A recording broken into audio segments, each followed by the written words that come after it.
criticism of Darwinism। ठीक है, तो इसके बारे में पढ़ना है, क्रिटिसिज्म के बारे में। तो मैंने आपको बताया था इसके खिलाफ क्या आवाज़ उठाया, डार्विन के खिलाफ, डार्विन की जो थ्योरी है इसके खिलाफ क्या आवाज़ उठाता है। सबसे पहले इसको कोई वेरिएशन के बारे में कोई आइडिया नहीं था, ठीक है ना। तो सबसे पहले क्रिटिसिज्म जो है इसके बारे में आ जाता है, क्योंकि Darwin has no idea about the variation, ठीक है ना। वेरिएशन सबसे पहले किसने दिया था, मैंने आपको बताया हुगो डी वायरस, ठीक है ना। ऐसा इस साइंटिस्ट ने पहले बताया, हुगो डी वायरस ने क्या दिया, वेरिएशन के बारे में हमें बताया, ठीक है ना।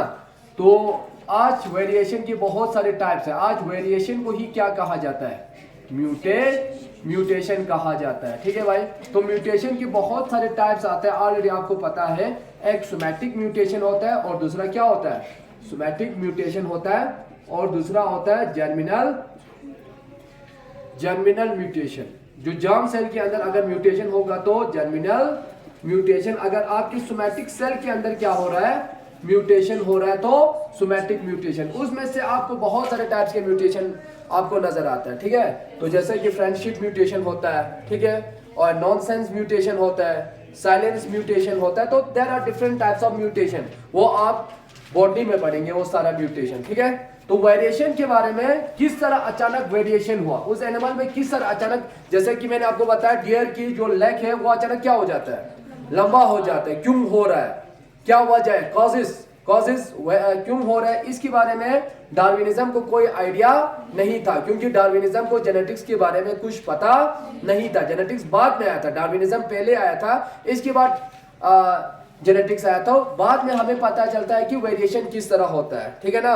कौन सा वेरिएशन ट्रांसमिट हो सकता है, इनहेरिटेंस हो सकता है, कौन सा म्यूटेशन इनहेरिटेंस नहीं हो सकता। जैसा कि अगर सोमैटिक सेल के अंदर म्यूटेशन हुआ तो ये इनहेरिटेंस नहीं हो सकता है, ये ट्रांसमिट नहीं हो सकता पेरेंट्स टू ऑफस्प्रिंग में। अगर यहाँ पे जर्मिनल म्यूटेशन होता है तो ये क्या हो सकता है, ये ट्रांसमिट हो सकता है फ्रॉम पेरेंट टू ऑफस्प्रिंग। तो वेरिएशन के बारे में हमें बताया किसने, बाद में पता चलता है। तो इसका मतलब है कि डार्विनिज्म को वेरिएशन के बारे में कोई आइडिया नहीं था। तो दूसरा आता है इसके अंदर, सबसे पहले इसके बाद दूसरा आता है अनचेंज्ड फॉर्म। डार्विनिज्म ये बताता है कि हर एनिमल में चेंजिंग आ चुका है। क्या आ चुका है, हर एनिमल में चेंजिंग आ चुका है। तो यहां पे अगर हम कुछ ड्रैगन फ्लाई में देखेंगे, ड्रैगन फ्लाई जिस तरह आज से मिलियन साल पहले जिस तरह वो था, अभी भी वो उसी तरह है। That means there is no any variation happened with this insect, dragon fly, है ना। इसके साथ कोई म्यूटेशन हुआ ही नहीं, इसके अंदर कोई वेरिएशन आया ही नहीं। तो ये कहता है कि वेरिएशन आना ही आना है। तो ऐसे स्पीशीज में कोई अभी तक कोई वेरिएशन नहीं आया। दूसरा ये आता है, ठीक है। अब तीसरा क्या आता है यहाँ पे, अनचेंज्ड फॉर्म के बारे में ये कुछ हमें कोई इंफॉर्मेशन नहीं बता देता है, ठीक है। तीसरा ये किसके बारे में, तीसरा इसके बारे में कोई आइडिया नहीं था। किसके बारे में, वेस्टिजल ऑर्गन। क्यों यहाँ पे वेस्टिजल ऑर्गन बन रहा है, वेस्टिजल ऑर्गन, जैसे कि हमारी बॉडी में 180 से ज्यादा वेस्टिजल ऑर्गन है। डार्विनिज्म क्यों क्वेश्चन पूछाया था कि वेस्टिजल ऑर्गन, हमारी बॉडी में कुछ वेस्टिजल ऑर्गन भी है, जैसे कि कोकेक्स है ना, वर्मीफॉर्म अपेंडिक्स है, यहाँ पे आई में नेक्टिटिंग मेम्ब्रेन है, पिन्ना है, this is all the vestigial organ. तो डार्विनिज्म को इन वेस्टिजल के बारे में कोई आइडिया नहीं था कि किस तरह वेस्टिजल ऑर्गन का फॉर्मेशन हुआ। जरबा यहां तक समझ आ गया ना। इसके बाद डार्विनिज्म हमें ये कभी नहीं बताएंगे अराइवल टू दी फिटेस्ट। जो एनिमल जो है वो फिटेस्ट स्पीशीज बनता है, बाद में सर्वाइवल ऑफ द फिटेस्ट बनता है। ये फिटेस्ट किस तरह बन गया, वो कहता है कि ये एक स्पीशीज था, ये उससे भी अच्छा बन गया, मॉडिफाई हुआ, ये इससे भी मॉडिफाई, ये इससे भी मॉडिफाई, ठीक है। तो डार्विन कहता है कि भाई जो जिराफ है पहले इसके नेक क्या था, वो बोलता है छोटा है, इसके बाद इसकी नेक अचानक क्या होता है, बड़ा हो जाता है। अगर बड़ा हो गया वो अचानक नहीं होता है, वो बोलता है कि अचानक, बल्कि उसमें इंटरमीडिएट्स है। क्या है, मगर हमें जो ये इंटरमीडिएट है वो कम नजर आता है, किसी भी स्पीशीज में इंटरमीडिएट नजर ही नहीं आता है। तो बताया कि भाई इंटरमीडिएट दिखाओ, तो डार्विनिज्म के मतलब इसके बाद उसको ये जॉब आंसर उसको देना बहुत मुश्किल हुआ। अराइवल टू दी फिटेस्ट कि स्पीशीज किस तरह फिट हुआ, किस तरह उसके अंदर मॉडिफाई, उसने कहा इंटरमीडिएट है, मगर हमें बहुत सारे स्पीशीज में इंटरमीडिएट नजर नहीं आता है। ठीक है, यहां तक। इसके बाद डार्विन कहता है भाई स्पेशलाइज्ड स्ट्रक्चर्स के बारे में कुछ बताता ही नहीं है। स्पेशलाइज्ड स्ट्रक्चर्स, जैसे कि स्पेशलाइज्ड स्ट्रक्चर्स आपको कहां नजर आते हैं? ज्यादातर आपने डियर सुना होता है, डियर में एंटीलर्स होता है। यार अगर स्पेशलाइज्ड स्ट्रक्चर बना है तो ये इतना बड़ा क्यों बना है? जो डियर्स को उठाने में क्या हो रहा है, अपने सींग को उठाने में मुश्किलात हो रहा है भाई। तो ये और स्पेशलाइज्ड स्ट्रक्चर के बारे में कोई इंफॉर्मेशन हमें नहीं बता देता है। जैसे कि एलिफेंट के अंदर क्या होता है? इंसिसर होता है, प्रोबोसिस होता है ना उसका, एलिफेंट के अंदर बड़े प्रोबोसिस होता है, वो इतनी परेशान करते हैं उसको। अब ये स्ट्रक्चर्स क्यों बन गया, इसके बारे में उसको कोई आइडिया नहीं होता है। तो इस और दूसरा थ्योरी ऑफ पैनजेनेसिस, ये कहता है कि थ्योरी ऑफ पैनजेनेसिस में क्या कहता है? पैनजेनेसिस कि यहाँ पे इंसान के हर बॉडी से, हर बॉडी के पार्ट से, सोमैटिक बॉडी के पार्ट से क्या फॉर्मेशन होता है? गिम्यूल फॉर्मेशन होता है ना। वो सारे गिम्यूल टेस्टिस के अंदर या ओवेरी के अंदर क्या हो जाता है? एक्यूमुलेट हो जाता है, और वही एक्यूमुलेट होके कहां, किसके अंदर पहुंचता है? उसके ऑफस्प्रिंग के पास पहुंचता है ना। थ्योरी ऑफ पैनजेनेसिस में ऐसा कहता है, मगर ये थ्योरी बिल्कुल गलत है, मानता ही नहीं है। किसने नहीं माना? इसकी थ्योरी को किसने फेल कर दिया? विस्मैन ने फेल कर दिया। ठीक है ना, जो मैंने आप इस साइंटिस्ट के नाम बताया, विस्मैन क्या कहता है भाई? विस्मैन ये कहता है भाई कि इसने क्या किया, अगर ठीक है, अगर इसके बात सही है तो मैं 100 से ज्यादा चूहे का उसने क्या किया? उसके टेल को काटा, दुम को काटा, टेल्स को काटा, है ना। ओ यार, टेल को काटने के बाद क्या किया इसने? टेल को काटने के बाद इन दोनों के बीच में सेक्सुअल इंटरकोर्स करवा दिया। ठीक है ना। तो इसके ऑफस्प्रिंग में क्या होना चाहिए? टेल होना चाहिए कि नहीं होना चाहिए? अगर इसका थ्योरी सही होगा तो नहीं होना चाहिए भाई, मगर इसके अंदर क्या होता है? टेल होता है। इसने ऐसा ही एक्सपेरिमेंट सेम 100 बार रिपीट किया, मगर बाद में स्पीशीज में टेल नजर आया। तो इसका जो थ्योरी ऑफ पैनजेनेसिस है वो क्या है? वो बिल्कुल फेल है, वो बिल्कुल गलत है। This is the criticism of Darwinism. तो क्रिटिसिज्म में मैंने पहले आपको वेरिएशन के बारे में बताया, first point is variation. Second के बारे में मैंने आपको सेकंड पॉइंट बताया, इसका क्या? हाँ, अनचेंज्ड फॉर्म। थर्ड मैंने आपको बताया क्या? वेस्टिजल ऑर्गन के बारे में। स्पेशलाइज्ड स्ट्रक्चर्स के बारे में कुछ ही नहीं बोल पाता है। Arrival to the fittest, intermediate species जो होता ही नहीं, किसी स्पीशीज में इंटरमीडिएट स्पीशीज है ही नहीं है ना, इंटरमीडिएट फॉर्म है ही नहीं। तो अराइवल टू दी फिटेस्ट, इसके बारे में उसको कुछ आंसर नहीं, मतलब उसको आता ही नहीं है। स्पेशलाइज्ड स्ट्रक्चर्स के बारे में उसको क्या होता है, वो जवाब नहीं दे पाता है। वेस्टिजल ऑर्गन के बारे में उसको कोई आइडिया नहीं था। इसके बाद थ्योरी ऑफ पैनजेनेसिस, जिसको गलत कर दिया किसने? विस्मैन। तो ये सारे this all are the criticism of Darwinism. ठीक है ना।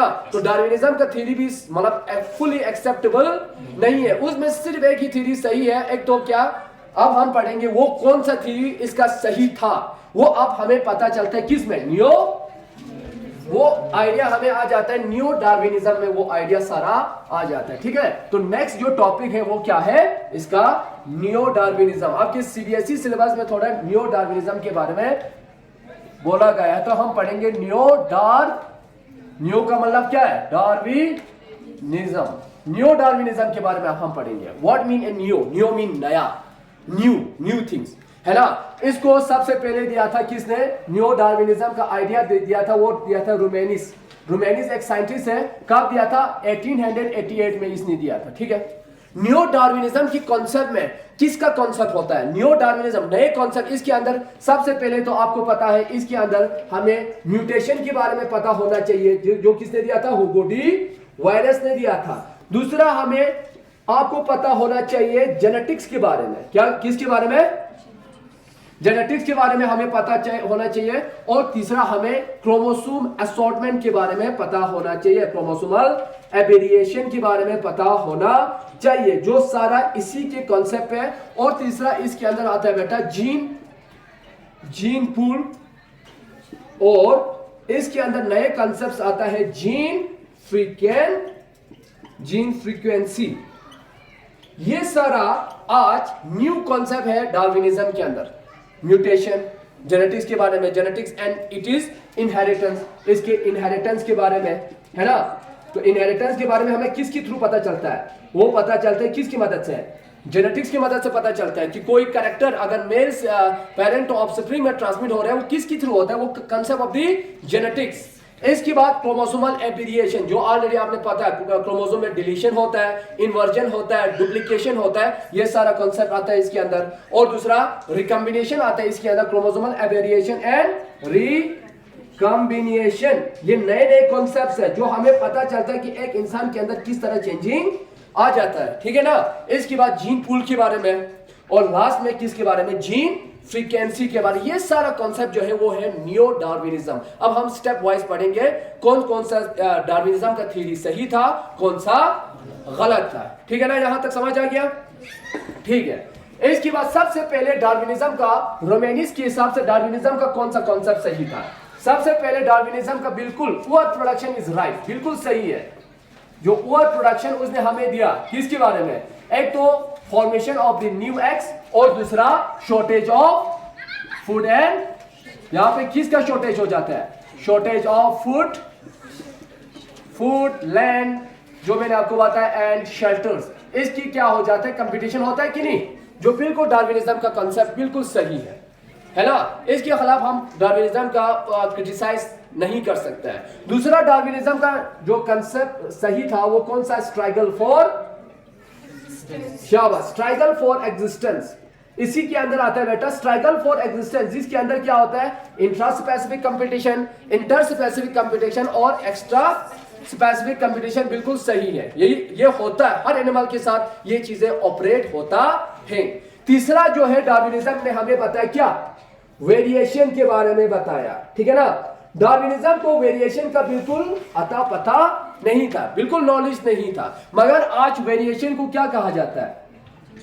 म्यूटेशन कहा जाता है। ये म्यूटेशन किसकी वजह से आता है? बहुत सारे मेथड की वजह से क्या आता है भाई? म्यूटेशन आ जाता है। सबसे पहले म्यूटेशन आएंगे किसके अंदर? चेंजिंग आने की वजह से। म्यूटेशन सबसे पहले रिकॉम्बिनेशन की वजह से होता है। किसकी वजह से? रिकॉम्बिनेशन। आपको रिकॉम्बिनेशन का नॉलेज होना जरूरी है। रिकॉम्बिनेशन के अंदर मैंने आपको पढ़ाया था किसके बारे में? क्रॉसिंग वर्क, ठीक है ना। इसके बाद दूसरा जो है वेरिएशन आ जाता है इंडिपेंडेंट, जो मेंडल का था सेकंड ला था, क्या सेकंड मेंडल सेकंड ला, जिसको क्या कहा जाता है? वो फर्स्ट को law of segregation, law of independent assortment. ये भी एनिमल के अंदर क्या लाता है? वेरिएशन लाए जाते हैं, क्योंकि यहाँ पे क्रोमोसोम का रीशफलिंग हो जाता है, रीअरेंजमेंट हो जाता है, ठीक है। दूसरा वेरिएशन आने का रीजन है इंडिपेंडेंट असॉर्टमेंट। तीसरा जो है वो क्या है बेटा? वो है क्रोमोसोमल एवेरिएशन, जिसके अंदर क्रोमोसोम का क्या क्या होता है? क्रोमोसोमल एवेरिएशन के अंदर ऑलरेडी आपने पढ़ा था, यहां पे होता है डुप्लीकेशन, क्रोमोसोम का क्या हो जाना? कॉपी बनना। इन्वर्जन, क्रोमोसोम 180 डिग्री पे रोटेट करने को क्या कहा जाता है? Chromosomal inversion. ये बोर्ड में पढ़ेंगे हम, ठीक है ना। डुप्लीकेशन, इन्वर्जन, यहां पे क्या हो जाता है?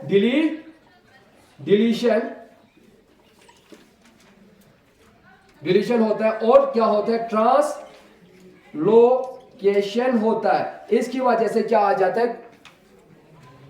बॉडी में वेरिएशन आना शुरू हो जाता है इनकी वजह से। हगो, यहां तक समझ आ गया? तो मैंने आपको बताया वेरिएशन जिसको म्यूटेशन कहा जाता है, इसके अंदर सबसे पहले तो रिकॉम्बिनेशन, क्रॉसिंग हुआ। ऑलरेडी हमने मियोसिस फर्स्ट, पेचेटिन फेसिस पे क्रॉसिंग हुआ होता है, उसकी वजह से हमारी बॉडी के अंदर क्या आ जाता है? काफी चेंजिंग आ जाता है। दूसरा जो है इंडिपेंडेंट असॉर्टमेंट, मेंडल की सेकंड लॉ, इसकी वजह से भी वेरिएशन आ जाता है। इसके बाद है क्रोमोसोमल एवेरिएशन, डुप्लीकेशन, इन्वर्जन, डिलीशन और ट्रांसलोकेशन। यहां तक लिखा? शाबाश। इसके बाद यहाँ पे दूसरा क्या आता है? दूसरा आता है बेटा यहाँ पे हाइब्रिडाइजेशन, क्रॉस हाइब्रिडाइजेशन करते हैं ना, दो डिफरेंट स्पीशीज को हम क्या किया जाता है? हाइब्रिडाइजेशन। हाइब्रिडाइजेशन की वजह से होता है दोनों। इसकी वजह दो डिफरेंट स्पीशीज हमको क्या करते हैं? क्रॉसिंग करता है ना। जैसे ब्रेसिका और ओलिडेसी को साथ तो इस तरह दो डिफरेंट ब्रेसिका स्पीशीज के साथ क्रॉसिंग किया जाता है, हाइब्रिडाइजेशन किया जाता है ना। हाइब्रिड फॉर्मेशन करता है। इसके बाद हाइब्रिडाइजेशन के बाद यहाँ पे क्या आता है?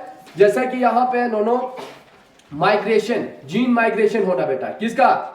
जैसे कि एक जीन जो है दूसरे पॉपुलेशन में माइग्रेशन हो जाता है, उसको क्या कहा जाता है? Gene migration. ये सारा हमें पढ़ना है, जीन माइग्रेशन होना, है ना। जैसे कि कोई यहां से आता है, मतलब अफ्रीका के कोई लोग इसने यहां पे आया करगिल में, उसने शादी किया, तो इसकी वजह से क्या हो सकता है? जीन में चेंजिंग आ सकता है, तो वो है जीन माइग्रेशन। माइग्रेशन करने की वजह से काफी जीन पे क्या होता है? असर होता है। इसके बाद यहाँ पे जीन माइग्रेशन के बाद non random mating, non random mating की वजह से भी क्या हो जाता है? नॉन रैंडम मेटिंग की वजह से भी काफी जीन पे वेरिएशन आ जाता है, नॉन रैंडम मेटिंग की वजह से। ठीक है, ये सारा हमें डिटेल पढ़ने दूसरे टॉपिक में, सिंथेटिक थ्योरी में हमें ये चीजें पूरा डिटेल में पढ़ना है। इसके बाद आता है बेटा यहाँ पे जेनेटिक ड्रिफ्ट। स्मॉल पॉपुलेशन में कभी क्या हो जाते हैं? जीन फ्रीक्वेंसी चेंज हो जाता है। क्या हो जाता है? जीन फ्रीक्वेंसी को ही चेंज होने को क्या कहा जाता है? In a small population there is a fluctuation, there is a change of gene frequency, that condition is called genetic drift, है ना। इसके बाद नेक्स्ट आता है बेटा फॉन्डर इफेक्ट। फॉन्डर इफेक्ट, यहां पे भी क्या होता है? यहां पे भी स्मॉल पॉपुलेशन में ही अचानक क्या हो जाता है? यहां पे भी जेनेटिक जीन फ्रीक्वेंसी में क्या आ जाता है?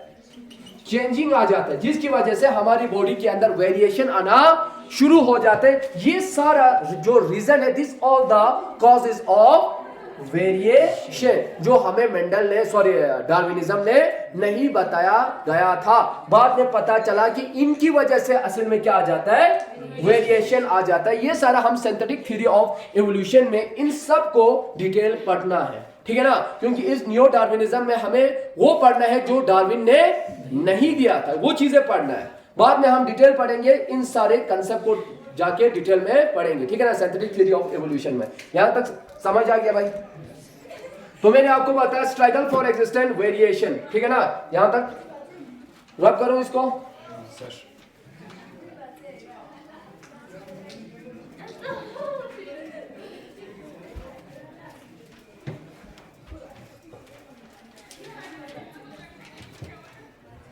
शाबाश। इसके बाद डार्विनिज्म को क्या था? एक गलत कॉन्सेप्ट था। डार्विनिज्म के नेचुरल सिलेक्शन में भी एक क्या था? सही था, मगर ये कहता है कि यूनिट ऑफ चेंज जो है, नेचुरल सिलेक्शन कहता है this unit of change favouring unit of change in individual. ये कहता है the natural selection favours in unit of change जो होता है वो किस में होता है? चेंज इन इंडिविजुअल में होता है। मगर ये कॉन्सेप्ट क्या है बेटा? ये बिल्कुल गलत है। इंडिविजुअल में नहीं होता है, आज वो किस में होता है? The natural selection is favour in unit of change जो होता है वो किस में होता है? Unit of change in population में होता है। किन में होता है? पॉपुलेशन, या हम बोल सकते हैं ओ आर जीन। जीन क्या बोल सकते हैं भाई? जीन पूल, याद रखना, ठीक है ना। Unit of change in population O R gene pool O R, या आप दूसरा बोल सकते हैं डिफरेंशियल रिप्रोडक्शन। इसका मतलब क्या हुआ? Differential reproduction. ये कहता है कि डार्विनिज्म क्या कहता है? अचानक अगर ये इंडिविजुअल है, दिस इज द जिराफ, तो इस इंडिविजुअल में अचानक क्या आ जाता है भाई? इसी इंडिविजुअल में अचानक क्या आ जाता है? चेंज आ जाता है। क्या आ जाता है? अचानक चेंज आ जाता है, और यही चेंज जो है वो पेरेंट टू ऑफस्प्रिंग में ट्रांसमिट होता है।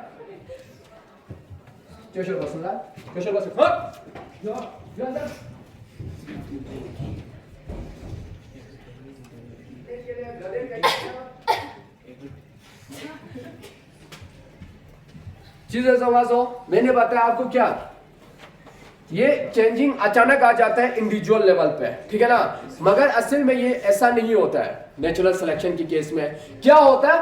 इंडिविजुअल पॉपुलेशन, जैसे कि एक पॉपुलेशन है दोनों, इस पॉपुलेशन में इस इंडिविजुअल में चेंजिंग आया, ठीक है ना। अब ये इंडिविजुअल में चेंजिंग, दूसरा इस इंडिविजुअल में ज्यादा चेंज आया, इसमें चेंज थोड़ा कम आया, ठीक है ना।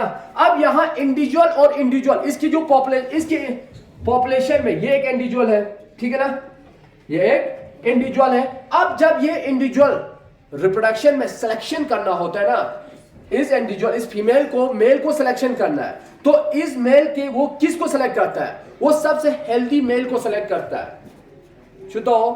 क्योंकि अब यहां देखते हैं कि ये तो कमजोर है, ये क्या है, ये सबसे हेल्दी है और ये सर्वाइव भी कर रहा है, तो ये क्या करते हैं, ये फीमेल इसको अलाउ नहीं करेंगे, इस मेल को अलाउ नहीं करेंगे, कमजोर वाले को। फिर किसको अलाउ करेंगे?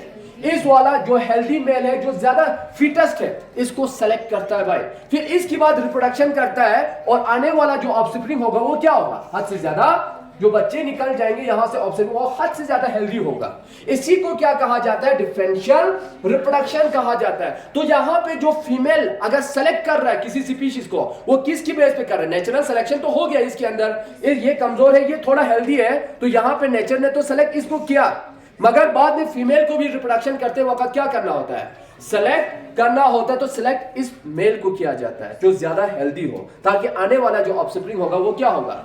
वो ज्यादा हेल्दी होगा। इसी को डिफरेंशियल रिप्रोडक्शन कहा जाता है। इसलिए डार्विन कहता है कि यूनिट ऑफ इंडिविजुअल, जो चेंजिंग आता है वो यूनिट ऑफ इंडिविजुअल में आता है, इंडिविजुअल में नहीं आता है, बल्कि किस में आता है? यही न्यो डार्विनिज्म का कंसेप्ट है। जो चेंजिंग आता है unit of change in population और जीन पूल। कल आपको नीट के एग्जाम में पूछ सकता है, as per the Darwinism the changing occur at किस में आता है? यूनिट ऑफ इंडिविजुअल में आता है कि यूनिट ऑफ पॉपुलेशन में आता है? और Darwin is unit of change in individual. As per the new Darwinism concept the unit of change in population या जीन पूल और डिफरेंशियल रिप्रोडक्शन। यही बस डार्विनिज्म का यही गलत था नेचुरल सिलेक्शन में। बाकी जो सारा था वो बिल्कुल क्या था? वो सही था। डार्विनिज्म को एक आइडिया नहीं था किसके बारे में? आइसोलेशन के बारे में। तो मैंने आपको बताया सबसे पहले वेरिएशन पढ़ा है इसका पूरा डिटेल में, दूसरा इसका नेचुरल सिलेक्शन आता है बेटा, तीसरा इसको किसके बारे में आइडिया नहीं था? आइसोलेशन के बारे में आइडिया नहीं था। याद रखना, there are different types of isolation, है ना। आइसोलेशन के अंदर आपको पूछा जाएंगे एलोपैट्रिक आइसोलेशन, है ना। दूसरा आता है सिम्पैट्रिक, क्या आता है बेटा? सिम्पैट्रिक आता है। इसके बाद तीसरा जो आता है वो अब क्या आता है? पैरापैट्रिक आइसोलेशन आ जाता है। ये हमें डिटेल में पढ़ना है क्योंकि इस नए कॉन्सेप्ट है सारा। एलोपैट्रिक आइसोलेशन में क्या होता है? यहां पे एक पॉपुलेशन था, समझो क्या है? एक पॉपुलेशन है। ये पॉपुलेशन क्या करता है? ये पॉपुलेशन माइग्रेट करता है। क्या करता है? मैंने आपको बताया वेरिएशन आता है किसकी वजह से? वेरिएशन आता है माइग्रेशन, जीन माइग्रेशन की वजह से भी क्या आता है? वेरिएशन आता है। अब यहां पे एक बड़ा पहाड़ था, ठीक है भाई, क्या था? बड़ा पहाड़ था। एक पॉपुलेशन यहां पे रहता है, जो पेरेंट्स पॉपुलेशन वो यहां पे रहता है। इसके कुछ पॉपुलेशन क्या करता है? माइग्रेट करता है इस पहाड़ के, वो इस साइड में चला जाता है। गया इस साइड में, गया ना। इस साइड में जाने की वजह से अब ये क्या होगा? अब ये दूर होते जाएंगे। जो कनेक्शन था इन दोनों के बीच में, जिसको क्या कहा जाता है? जीन पूल कहा जाता है। अब ये जो जीन पूल है वो आहिस्ते आहिस्ते क्या हो जाता है? ब्रेक हो जाता है, क्योंकि इन दोनों के बीच में इंटरब्रीडिंग नहीं होगा। आहिस्ते आहिस्ते यहां पे क्या आ जाएंगे दोनों? अब ये ब्रेक हो गया मैं ना, क्योंकि ये बहुत दूर चला गया ना। और दूसरा, इसको आइसोलेट कौन कर रहा है? ज्योग्राफिकल बैरियर है। वो ज्योग्राफिकल बैरियर यहां पे क्या हो सकता है? ज्योग्राफिकल बैरियर यहां पे क्या हो सकता है बेटा? ज्योग्राफिकल जो बैरियर है यहां पे हो सकता है क्या? माउंटेन भी हो सकता है। क्या हो सकता है? माउंटेन हो सकता है, या रिवर हो सकता है, या फॉरेस्ट हो सकता है, ठीक है ना। तो यहां पे ऐसे एलोपैट्रिक स्पाइजेशन किसको कहा जाता है? या एलोपैट्रिक आइसोलेशन, या इसको कहा जाता है एलोपैट्रिक स्पाइजेशन भी कहा जाता है, क्योंकि यहां पे एक नया स्पीशीज का क्या हो जाता है? फॉर्मेशन होता है। एलोपैट्रिक स्पाइजेशन या आइसोलेशन किसको कहा जाता है? अगर दो स्पीशीज पहले यहां पे था, बाद में उन्होंने माइग्रेट किया, एक जो है कुछ पॉपुलेशन यहां इस माउंटेन की इस साइड पे चला जाता है, बाद में ये दूर रहता है, कभी मिलता ही नहीं है। तो आहिस्ते इनका जीन पूल का जो कनेक्शन है वो क्या होगा? ब्रेक होगा। आहिस्ते क्या होगा? इसके अंदर वेरिएशन आना शुरू हो जाएंगे कि नहीं होगा? वेरिएशन होगा। इसके अंदर भी वेरिएशन हो जाएंगे, इसके अंदर भी वेरिएशन हो जाएंगे कि नहीं हो जाएंगे? इसके बाद क्या होगा? जब आहिस्ते आहिस्ते इतनी आफ्टर कुछ साल के बाद ये दो स्पीशीज कभी भी इंटरब्रीड नहीं करेंगे, इंटरब्रीड हो भी नहीं सकता है।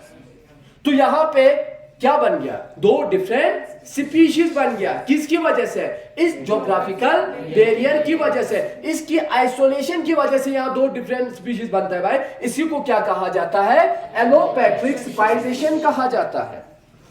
जी साहब, अब दूसरा यहां पे जो स्पाइजेशन होता है वो सिम्पैट्रिक स्पाइजेशन या सिम्पैट्रिक क्या होता है, आइसोलेशन होता है। सिम्पैट्रिक आइसोलेशन में क्या होता है, यहां पे जैसे कि मैं आपको एग्जांपल दूंगा हनी बी का। हनी बी का बहुत सारे एपिस जो है यहां पे क्या था, this is Apis mellifera,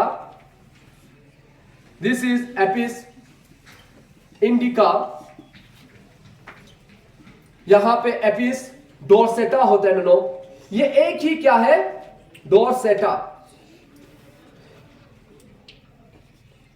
Apis डोर्सेटा, ठीक है ना। ये तीन स्पीशीज है कि नहीं, ये एक ही इकोसिस्टम में बैठता है, एक ही हैबिट में बैठता है, मगर इनका क्या होता है, एक ही इकोसिस्टम में बैठ रहा है, एक ही जगह पे है, यहां पे कोई आइसोलेशन नहीं है, एलोपैट्रिक आइसोलेशन यह नहीं है, कोई भी माउंटेन यहां बीच में नहीं है, मगर ये एक दूसरे के साथ इंटरब्रीड नहीं कर पाते। क्यों, पहले तो इन तीनों का फूड हैबिट क्या है, अलग है, इकोलॉजिकल नीच अलग है, और आहिस्ते आहिस्ते फूड हैबिट की वजह से इनके अंदर क्या बनता है, रिप्रोडक्टिव बैरियर बनता है। तो ये रिप्रोडक्टिव बैरियर की वजह से ये क्या नहीं कर पाता है, रिप्रोडक्टिव बैरियर होने की वजह से ये एक दूसरे के साथ सेक्सुअल इंटरकोर्स नहीं कर पाता है, एक दूसरे के साथ सेक्सुअल इंटरकोर्स नहीं कर पाता है। ऐसे टाइप के स्पाइजेशन को क्या कहा जाता है, सिम्पैट्रिक। तो यहां पे ज्योग्राफिकल बैरियर था, यहां पे कौन सा बैरियर है, यहां पे रिप्रोडक्टिव बैरियर है। कल नीट के एग्जाम में ये पूछा गया था 2012 के एग्जाम में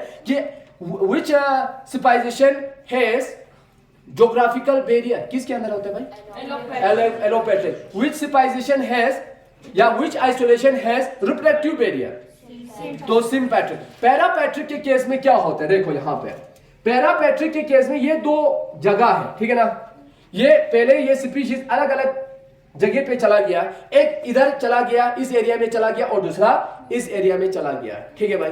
किसकी नाम ले रहा हूं मैं, यहां पे टाइगर, पहले टाइगर था और बाद में जो यहां से अलग हो जाता है वो लॉयन बनता है, ठीक है ना।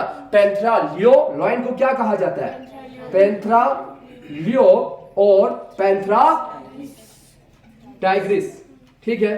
पैंथेरा लियो और पैंथेरा टाइग्रिस के अंदर क्या होता है, देख लो, पैंथेरा लियो और पैंथेरा टाइग्रिस ये अलग अलग जगह पे बैठता है, ठीक है भाई, मगर ये दो डिफरेंट स्पीशीज एक पर्टिकुलर जगह में इंटरप्रीट कर पाता है, एक पर्टिकुलर जगह में ये दोनों क्या कर पाता है, but at a specific area they can interpret with each other, ठीक है ना। ये एक दूसरे जगह पे इसकी मेल और इसकी फीमेल इंटरप्रीट कर सकता है। ऐसे टाइप के आइसोलेशन को क्या कहा जाता है, पैरापैट्रिक आइसोलेशन कहा जाता है। ये क्या हो सकता है, नेशनल पार्क में, फॉरेस्ट में, अगर हम वाइल्ड एनिमल में देखेंगे ना, वाइल्ड इन्वायरमेंट में देखेंगे, ये दोनों इंटरब्रीड नहीं कर सकता है, मगर at a zone of contact national park में ये दोनों क्या करता है, इंटरब्रीड करता है। इसी को क्या कहा जाता है, इसी को पैरापैट्रिक आइसोलेशन या पैरापैट्रिक स्पाइजेशन कहा जाता है। यहां तक समझ आ गया भाई। तो डार्विनिज्म को आइसोलेशन का कोई आइडिया नहीं था। तो ये सारा है न्यो डार्विनिज्म के बारे में, समझ आ गया। तो न्यो डार्विनिज्म में तीन कॉन्सेप्ट मेनली माना जाता है, एक तो वेरिएशन, दूसरा उसका नेचुरल सिलेक्शन, तीसरा उसका आइसोलेशन, और चौथा जो है formation of species, origin of new species. Darwinism को उतना आइडिया नहीं था कि ये न्यू स्पीशीज बनता कैसे है। उसने देखा कि वेरिएशन अंदर आ गया, यहां पे न्यू स्पीशीज बन गया। इसको भी अभी न्यू स्पीशीज, फॉर्मेशन ऑफ स्पाइजेशन के बारे में उतना नॉलेज नहीं था। वो स्पाइजेशन हम डिटेल में पढ़ेंगे। ये भी this is also the type of speciation, allopatric speciation, sympatric speciation, parapatric speciation. Darwinism को इसका आइडिया नहीं था। दूसरा आइसोलेशन का उसको कोई आइडिया नहीं था, है ना। रिप्रोडक्टिव आइसोलेशन होता है, ज्योग्राफिकल आइसोलेशन होता है, जैसा कि एलोपैट्रिक में मैंने आपको ज्योग्राफिकल आइसोलेशन दिखाया, है ना। सिम्पैट्रिक में मैंने आपको क्या दिखाया, रिप्रोडक्टिव आइसोलेशन होता है यहां पे। और पैरापैट्रिक में जोन ऑफ कांटेक्ट आइसोलेशन, यहाँ पे जोन ऑफ कांटेक्ट की वजह से कर पाता है, मगर जब वो जोन ऑफ कांटेक्ट से बाहर चला जाता है, इस आइसोलेशन से बाहर चला जाता है, उसको पैरापैट्रिक। तो डार्विनिज्म को 4 कांसेप्ट के बारे में बिल्कुल आइडिया उतना ज्यादा नहीं था। किसके बारे में? पहला मैंने क्या बताया आपको, वेरिएशन के बारे में। दूसरा उसका मैंने नेचुरल सिलेक्शन की कौन सा, उसने यूनिट ऑफ क्या बताया, इंडिविजुअल, मगर असल में क्या होता है यूनिट ऑफ, जो चेंज आता है वो यूनिट ऑफ पॉपुलेशन या यूनिट ऑफ जीन पूल या यूनिट ऑफ डिफरेंशियल रिप्रोडक्शन, उसका आइडिया नहीं था। तीसरा मैंने आपको बताया आइसोलेशन के बारे में, उसको बिल्कुल आइडिया नहीं था। और लास्ट जो है ओरिजिन ऑफ न्यू स्पीशीज, जिसमें स्पाइजेशन कहा जाता है, जैसा कि allopatric speciation, sympatric speciation, parapatric speciation, he has no idea about this concept, है ना। इसको आया किसके अंदर, नियो डार्विनिज्म के अंदर। यहां तक समझ आ गया भाई? तो ठीक है, आज के लिए इतना काफी है।